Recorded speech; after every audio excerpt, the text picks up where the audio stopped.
In this episode, we talk about the QRC, appearances on Fox News and MSNBC, a book fair in Miami, and much more on the MKA USA Newscast for December 2010.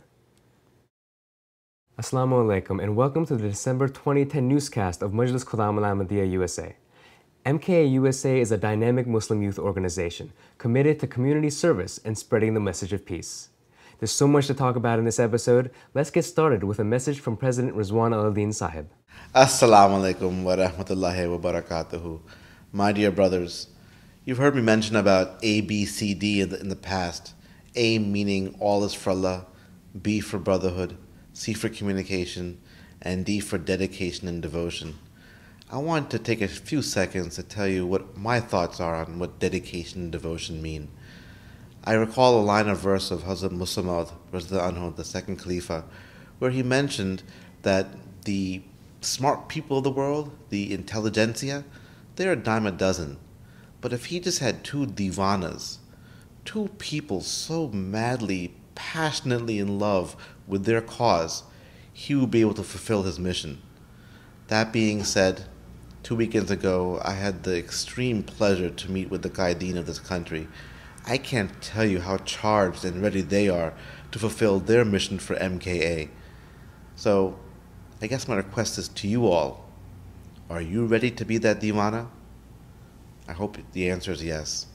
And that to me is the definition of dedication and devotion. I look forward to being a divana with you this next year. Assalamu alaikum wa rahmatullahi wa barakatuhu. Thank you, Sadr Saab, for your remarks. The event he's referring to is the Qaideen Refresher Course. A record turnout of 275 participants from all across the United States met to discuss plans for the year. How did the QRC went? Did your expectations fulfill, or did you had anything left out, or wanted to do something differently? What do you think? You know, you could never appreciate everyone's support enough. I'm so grateful to all the participants and to the organizers. They just were all of my worries, all of my fears. They just, were there, right, my left and my right, helping me out and saying, oh, we'll take care of that, we'll take care of that.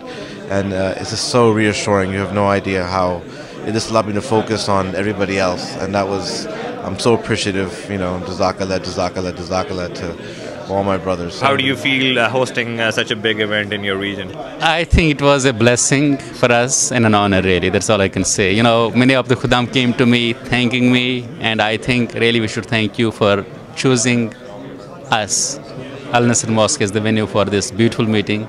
It was a weekend full of blessings and full of inspiration for us. I thought this way, this is a kind of blessing for us, I mean, it's for me, it's just to get more blessing in this way. We are really lucky to have this event. I think the event went pretty smoothly, and we're really hoping that next year QRC will be held here again. It's been an absolute inspiration to myself. I mean, I've received so much love and brotherhood here that is beyond the pale of expression. I've absolutely enjoyed it and the whole weekend. What has inspired me more about your QRC is your Mufti Muhammad Sadiq Awards. It is something that adds tremendous value and it gives you a rich heritage there and something people can take pride in. That's your Majlis Award, such a prestigious award to deserving people who have dedicated their whole life to the cause of the Jamaat. So that's something very inspirational from my point of view. It was very well organized. I've been looking into the systems and whatnot, and it just seems very flawless.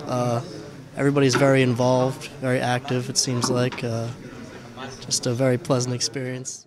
The headquarters region had a fun-filled weekend for Atfal by having a sleepover at Bat Rahman. Video games and sports were some of the many activities enjoyed by kids of all ages. Playing and praying together fostered brotherhood among the many attendees. Every year, the Miami chapter of the Ahmadiyya Muslim community takes part in the largest international book fair in the country. Correspondent Safir Bhatti reports. Assalamu alaikum, my name is Safir Bhatti. I'm standing right now in the largest international literary festival in the United States. For the past 21 years, we've been, having our stalls every single year. And we have sales of over $600 every year. No other Muslim group has these many stalls as we do. Our goal is that, of course, to spread, the message of peace. As you just look around and see, there are different interactions that are going going on, with people coming by the stall and selling the Qurans. What do you think about the Muslims for Peace campaign? I think it's a great idea. The people in America need to know that there are Muslims that are for peace. And I think this is a great idea that needs to be promoted. It takes away a lot of people's judgments and a lot of people's, pre-made ideas that may not reflect what's really going on, So it's a good thing. Well, I think it's a wonderful thing that this is coming to light here. I think there's a lot of ignorance here in the United States regarding the issue. I think that it's a great idea. You guys supporting anti-terrorism is something that's very quite beneficial. December is Khidmat-e-Khalq month. We talked to the head of the department. Assalamu alaikum warahmatullah. My name is Sulaiman Chaudhry, Muatim Khidmat-e-Khalq. So our primary goal is on focusing on the blood drives and collecting blood. Last year, mashallah, we collected 2,000 bags of blood, and next year our target is 3,000 bags of blood. And our theme is, the next year is the 10th year anniversary of 9/11, and America lost 3,000 lives. So we're going to raise 3,000 bags of blood.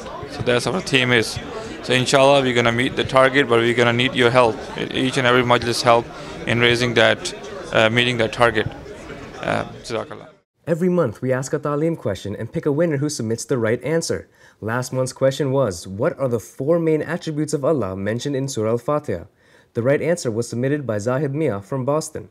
Let's hear the question for this month. Assalamu alaikum. My name is Mirza Fatihuddin Ahmed, and I am the Muhtamim Taaleem MKA USA for this year. And the Taaleem question of the month is, what is the revelation received by Promised Messiah alayhi salam when his father passed away, and giving him assurance of comfort and solace? So we're looking for the ilham or the revelation that is received by the Promised Messiah alayhi salam. So that is the question of the month. Last month, 27 writers published 41 pieces, reaching an estimated 6.6 million people. MKA USA was also on MSNBC and Fox News, condemning the attempted terrorist plot in Oregon. Here are some excerpts from their coverage. Sir, can I share with you our message of peace? At Pioneer Courthouse Square today, the local Muslim community handed out what they called peace flyers. Leaders were quick to distance themselves from Mohammed and the alleged bomb plot. We condemn terrorism wholeheartedly, and we believe there's no room for violence in Islam, and that we actively need to start taking a stance for peace. Mohammed Osman Mahmoud now expected in court tomorrow. And Harris Zafar is the National Director of Community Outreach for the Ahmadiyya Muslim Youth Association. He works primarily with males in the Muslim community and was handing out peace flyers earlier on Friday in the same area as the attempted bombing. Nice to have you on the show this morning. What was your initial reaction upon learning of this story? Thank you for having me on. It was a mixture of disgust and just shock. It was sickening, both as an American to know that my country was being attacked, and as a Muslim who believes in the Messiah, Mirza Ghulam Ahmad Qadian. We've been actively advocating for peace for over 120 years, and to know that in our own backyard, somebody who claims to be a Muslim would implement such a horrific plan made me sick to my stomach. This month's shining star is Qasim Rashid in Richmond, Virginia. Qasim has published several opinion pieces about human rights and freedom of religion.